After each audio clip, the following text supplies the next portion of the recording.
روزہ شروع ہو گیا کیونکہ تیری آنکھ لگ گئی.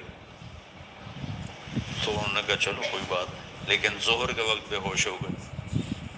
یہ کہ 60 روزے مسلسل رکھنے ہوتے. تو اللہ نے ہمیں رات کی نماز عطا فرمائی، اور چونکہ یہ ایک مشقت ہے تو میرے نبی نے کہا یہ رات کی نماز کے ہر سجدے پر 1500 نیکی لکھی جاتی، 1500 نیکی لکھی جاتی.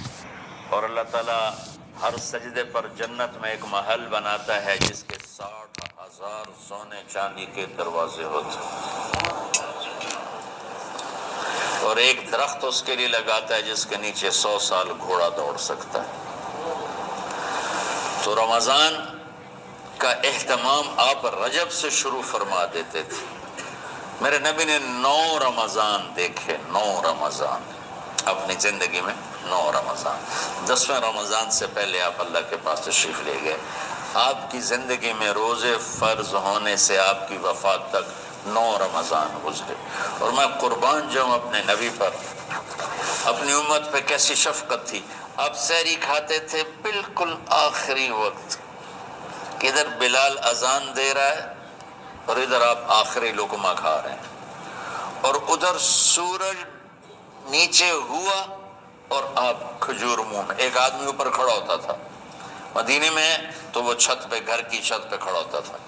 سفر میں ہے تو وہ کسی پہاڑی پہ کھڑا ہوتا تھا. جو ہی سورج کا کنارہ نیچے جاتا اب فوراً وہ کہتا یا رسول اللہ قد غربت، تو آپ کھجور منہ میں ڈال لیتے تھے یا پانی. کبھی پانی سے افطار فرماتے تھے، کبھی کھجور سے افطار فرماتے تھے کہ میری امت پہ بھوک کا وقت کم سے کم آئے. آج کل جو یہ ہمارے افطاری کے اوقات ہیں نا، یہ سورج ڈوبنے کے بھی 2-2.5 منٹ بعد کے ہیں کہ احتیاطاً، ٹھیک ہے چلو احتیاط کر لو کوئی مسئلہ نہیں، لیکن اصل ہے ادھر چونکہ اب سورج ہمیں نظر ہی نہیں آتا ہے، اس طرح ہم گھرے ہوئے ہیں شہروں میں. دیہاتوں میں بھی اب اس طرح کا ماحول ہے کہ وہ نظر نہیں آتا ہے. تو بہتر کہ ادھر سورج غائب ہو، ادھر لقمہ منہ میں جائے. لیکن یہ تب ہے جب آپ نظر آ رہا ہو. اب جب آپ یہاں بیٹھے ہو حسنین میں تو یہاں تو کوئی سورج نظر نہیں آئے گا، یہاں تو منار ہی نظر آئے گا. تو لہٰذا احتیاط ٹھیک. ہمارے اہل حدیث بھائی وہ 2 منٹ پہلے ہم سے افطار کرتے ہیں، تو بڑی اچھی بات ہے کہ سورج کے غروب ہونے کا جو اصل وقت ہے اس کے ساتھ ہی افطار کرنا. اور سحری میں ایک واقعہ سناتا ہوں. آپ سحری کھا رہے تھے، بکرے کی سری پکی ہوئی تھی، تو مولا علی رضی اللہ تعالیٰ عنہ اور عرباض بن ساریہ رضی اللہ تعالیٰ عنہ آپ کے ساتھ کھانا کھا رہے تھے. تو حضرت بلال ہے، یا رسول اللہ وقت ختم ہو گیا ہے، میں اذان دینے جا رہا ہوں، آپ برائے مہربانی کھانا پینا بند کریں. اور یہ کہہ کر چلے گئے. چھت، ایک انصاری عورت تھی، اس کے گھر کی چھت پہ چڑھ کے اذان دیتے تھے. چڑھنے لگے تو پھر واپس آئے کہ دیکھوں اللہ کے نبی نے کھانا چھوڑ دیا یا نہیں. آ کے دیکھا تو وہ کھا رہے تھے.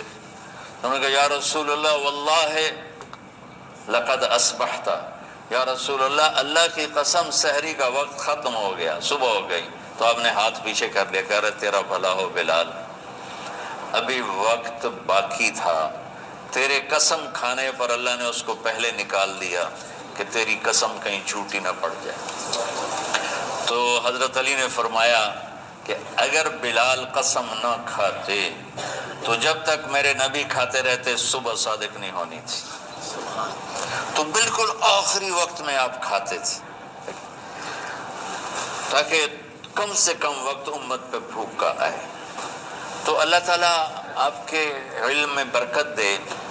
رمضان علم کا مہینہ ہے، سونے کا نہیں ہے، کھانے کا نہیں ہے، سموسے پکوڑے کا نہیں ہے. رمضان علم کا مہینہ، شب قدر اس میں ہے، اللہ کا عرش پہلے آسمانوں پر ہے، سارا دن ساری رات اللہ کے اعلان ہو رہے ہیں، کوئی بخشش چاہنے والا، کوئی معافی چاہنے والا، کوئی رزق چاہنے والا، کوئی ہدایت چاہنے والا، کوئی شفا چاہنے والا. اور فرشتوں کے اعلان ہو رہے ہیں، بھلائی کرنے والے آگے بڑھ، برائی کرنے والے بس کر دے. تو جو رحمت رمضان میں، میرے نبی نے فرمایا اگر میری امت کو پتہ چل جائے کہ رمضان کیا ہے تو یہ تمنا کریں گے کہ کاش سارا سال ہی رمضان ہوتا. تو بچوں آپ خوش قسمت ہیں کہ آپ کا جو رمضان ہے وہ علم کی طلب میں ہے. اس میں اگر آپ سوئے بھی ہوگے نا تو آپ کو وہ اجر ملے گا جو نفلیں پڑھنے والوں کو بھی نہیں ملے گا. ایک شخص آیا کہ یا رسول اللہ، اب دیکھو آپ اللہ کے راستے میں ہو، آپ اللہ کے راستے میں ہو. ایک شخص آیا، یا رسول اللہ کیا میں کچھ مال خرچ کر کے اللہ کے راستے میں جانے والے کا اجر لے سکتا ہوں؟ آپ نے فرمایا کتنے